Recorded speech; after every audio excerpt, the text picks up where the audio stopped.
Hi everyone, I hope आप सब लोग बहुत अच्छे से होंगे। और आज हम देखेंगे जो BHIC 133 जो है आपका सब्जेक्ट जिन भी बच्चों का है, history of India from common era 1206 से लेके 1707 तक। ठीक है, जो भी बच्चे BAG कर रहे हैं तो उनको ये पेपर देना होता है। ये हिस्ट्री, मेडिवल हिस्ट्री है जो इंडिया का, उसका पेपर है। ठीक है, तो अभी जब आपका पेपर होने वाला है 6 को, तो मैंने सोचा सबसे पहले हम इसी पेपर को डिस्कस कर लेते हैं। ठीक है, तो ये जो आपका पेपर है, आपको बहुत सारे जो बच्चे होंगे उनको थोड़ा आइडिया चाहिए होगा कि पेपर किस पैटर्न का होगा। ठीक है, इससे पहले भी उन्होंने दिया है एग्ज़ाम पिछले 2 सेमेस्टर्स का, अब ये 3rd सेमेस्टर है तो इसका कैसा पेपर होगा। पैटर्न बिल्कुल वही रहेगा जो आपने पिछले जो साल आपने दिया था एग्ज़ाम, सेम वही पैटर्न है अभी भी। ठीक है, तो पैटर्न की आप बिल्कुल चिंता मत करना, सेम यही रहेगा आपका पैटर्न। तो सबसे पहले जो आपका क्वेश्चन पेपर है, ये जो क्वेश्चन पेपर है ये जून 2022 का है। तो अगर इसके बगैर आपको बाकी जो पिछले साल के पेपर्स हैं वो भी अगर चाहिए आपको, तो वो मैं अपलोड कर सकती हूँ वापस से। अदरवाइज़ मैंने वो ऑलरेडी अपलोड किए हुए हैं, आप वो जाके चेक कर सकते हो प्लेलिस्ट में, वहाँ पे बना के प्लेलिस्ट भी और वीडियोस में भी आप देख सकते हो। ठीक है, आपको मिल जाएंगे। तो सबसे पहले जो ये क्वेश्चन पेपर है, इसके आपको जो ये बुक होती है इसके बराबर 6 क्रेडिट्स का होता है, इसीलिए इसके आपके टोटल 100 मार्क्स होते हैं। ठीक है, तो 100 में से आपको लाने होते हैं मार्क्स। तो सबसे पहले जो ये क्वेश्चन पेपर था ना, ये आपको बोला गया था टोटल यहाँ पे आपको 8 क्वेश्चन दिए गए हैं। ठीक है, ये जो पेपर मैं आपको हिंदी में भी दिखाऊंगी और इसमें भी। ठीक है, तो सबसे पहले आपको दिए गए हैं 8 क्वेश्चन। 8 में से कोई आपको 5 करने हैं, जो भी आपको मन करता है आपको करने का वो आप कर सकते हो। लेकिन एक बात आपको याद रखनी है। ऐसा हो सकता है कि आपको जो सेक्शन 1 आपको लगे मुझे इसमें से तो सारे क्वेश्चंस आते हैं, मैं यही सिर्फ करता हूँ और बाकी का मैं दूसरे सेक्शन में से कोई एक कर लूँगा, तो हो गए 5। लेकिन आप ऐसा नहीं कर सकते हो। इन्होंने पहले ही बताया है, अगर 2 सेक्शंस दिए गए हैं, आपको दोनों सेक्शन में से एटलीस्ट हर एक सेक्शन में से 2 क्वेश्चंस तो करने ही पड़ेंगे।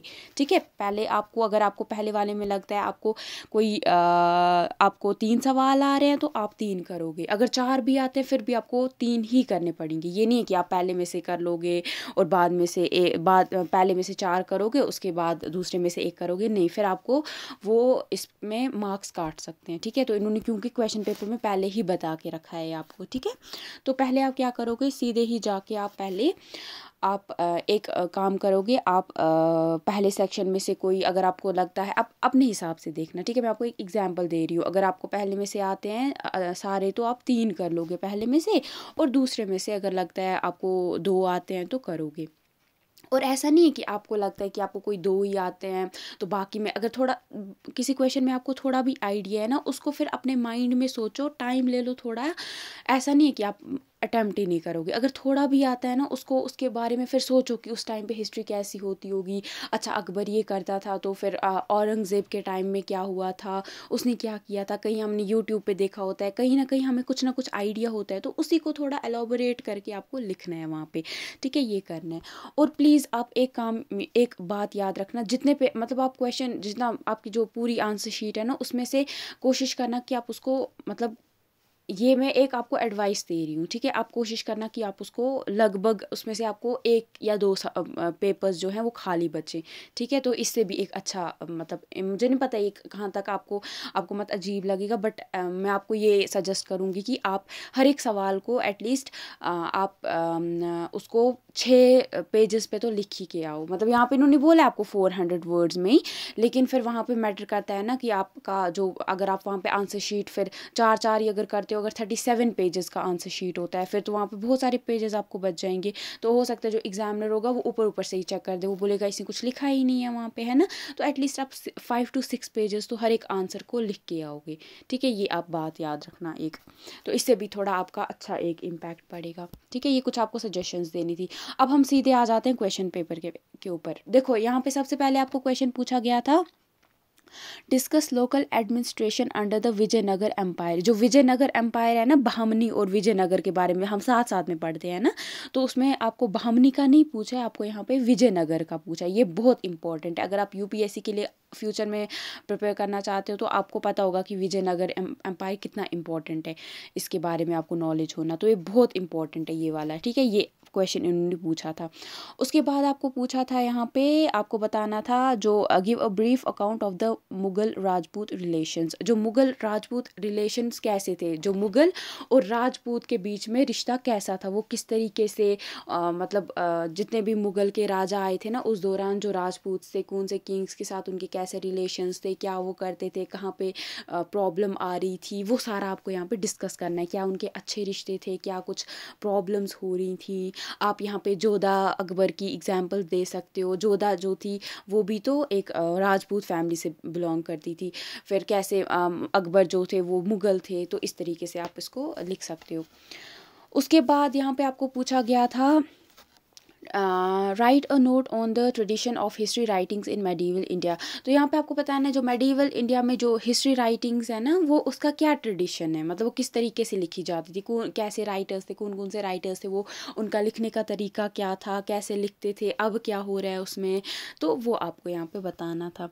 20 आपको ये मार्क्स मिलते हैं इसके। उसके बाद आपको पूछ यहाँ पे एक ये बहुत इंपॉर्टेंट होता है और बहुत मज़ेदार ये वाला जो सेगमेंट आप बोल सकते हो इसको, या पार्ट है। इसमें क्या होता है ना, इसमें आपको 4 दिए गए होते हैं, 4 में से कोई 2 करने होते हैं, तो आपको यहाँ पे कम वर्ड्स में, यानी यहाँ पे 200 वर्ड्स में ही लिखना है। तो आपको वो एक मतलब माइंड में रहता है, हाँ इसमें तो मुझे कम ही लिखना है, तो इसमें मज़ा आता है लिखने में, और इसमें ज़्यादा आपको चॉइसेस मिलती हैं, है ना। तो आपको यहाँ पे कोई 4 दिए गए, जैसे मोंगल प्रॉब्लम क्या थी, मोंगल और मुगल में डिफरेंस है, ठीक है, याद रखना आप। ये मोंगल और मुगल मत आपको लगेगा सेम है, ये दोनों बहुत ज़्यादा डिफरेंट है, ठीक है। वो अलग बात है कि फिर जो मुगल्स है उनकी थोड़ा मोंगल्स के साथ लीनिएज है मदर की साइड से आई थिंक, तो वो अलग है, बट मोंगल और ये इनका अलग है, ठीक है।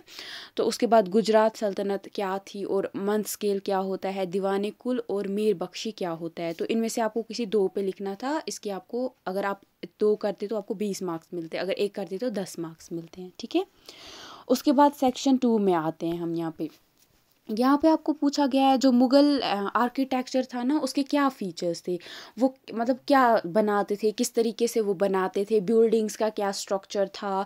अगर कहीं पे टेम्पल्स तो वैसे वो ज़्यादा कंस्ट्रक्ट नहीं कराते थे, अगर कराया भी हो तो वो, अगर आपने कहीं पे पढ़ा है तो वो कैसा था, बट ज़्यादा वो मस्जिदें वगैरह ही कंस्ट्रक्ट कराते थे।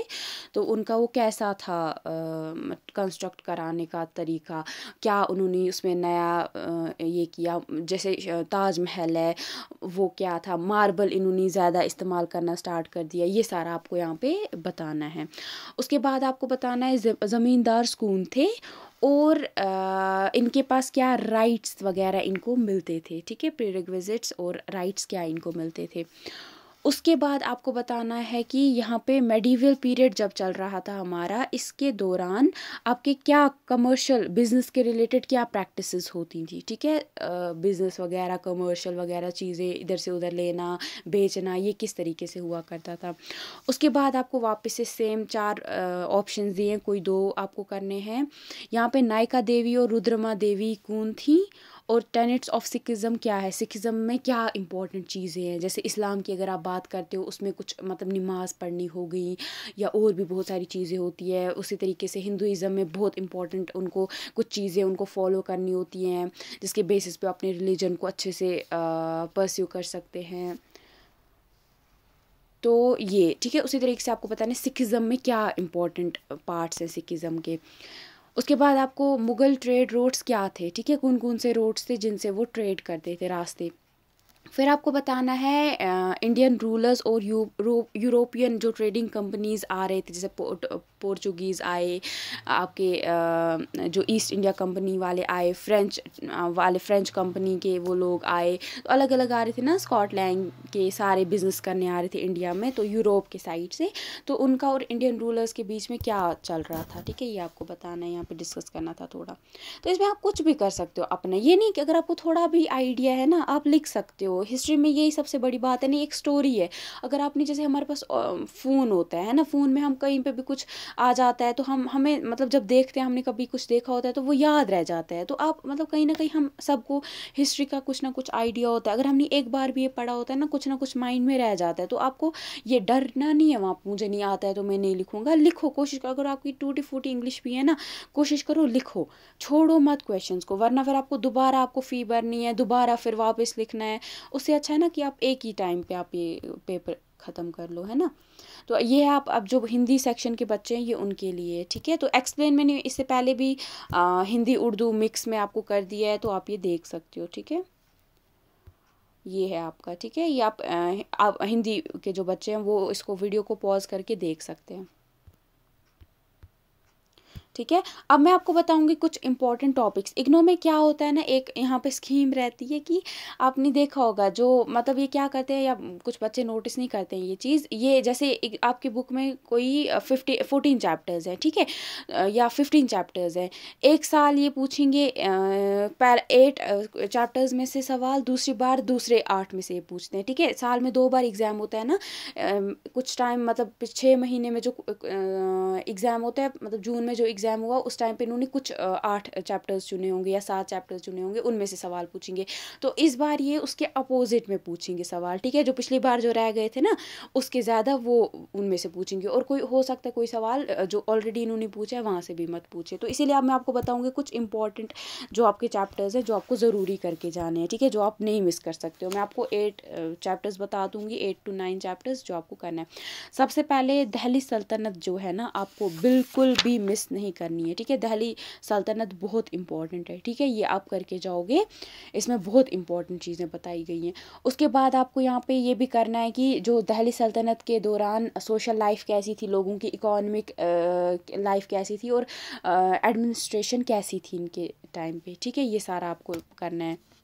उसके बाद आपको विजयनगर और बहामनी जो है ना, मैंने इससे पहले भी आपको बताया, बहुत इंपॉर्टेंट है, ये आपको करना है, ठीक है, मिस नहीं करोगे। उसके बाद आपको करना है जो है central development in cultural development in India, ठीक है। तो कैसा हो रहा था कल्चरल डेवलपमेंट में, आपका आ जाता है यहाँ पे सूफिज़म, यहाँ पे आपका भक्ति मूवमेंट आ जाता है, वैष्णवाइट मूवमेंट आ जाता है, वो सारा इसमें आ जाता है, ये आपको करना है, ठीक है।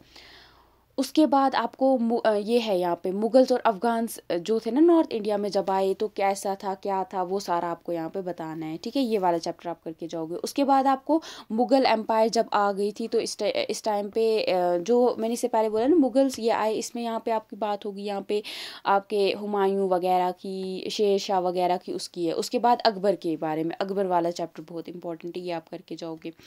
उसके बाद आपको यहाँ पे करना है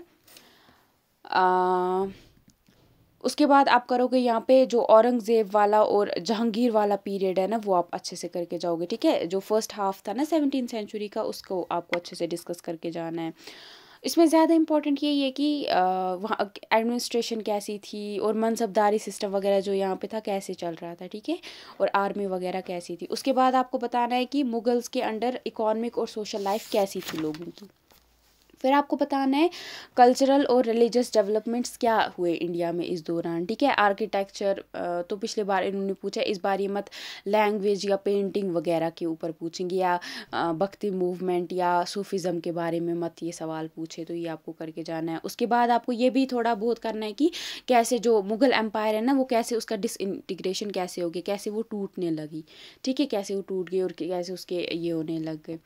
उसके बाद आपको बताना है यहाँ पे शिवाजी मराठा के बारे में जहाँ पे बात हुई है वो बहुत इंपॉर्टेंट है, ठीक है। Climax and disintegration of Mughal empire part 2 है ये। यहाँ पे आपको मराठा जी जो मराठा थे, शिवाजी थे, वो उनके बारे में, उनकी अर्ली लाइफ कैसी थी, क्या उन्होंने किया, वो सारा आपको बताना है। और औरंगज़ेब और उनके बीच में क्या चल रहा था, क्या लड़ाई थी, किस चीज़ के ऊपर थी, क्यों उन्होंने नहीं कभी उनकी अथॉरिटी को माना, तो ये सारा आपको यहाँ पे करना है। तो ये कुछ इंपॉर्टेंट है जो आप मिस नहीं कर सकते हो, ठीक है। तो आई होप आपको इस जो ये वीडियो है इससे हेल्प मिली होगी और आप अपने एग्ज़ाम में और ज़्यादा अच्छा कर सकते हो, ठीक है। All the best.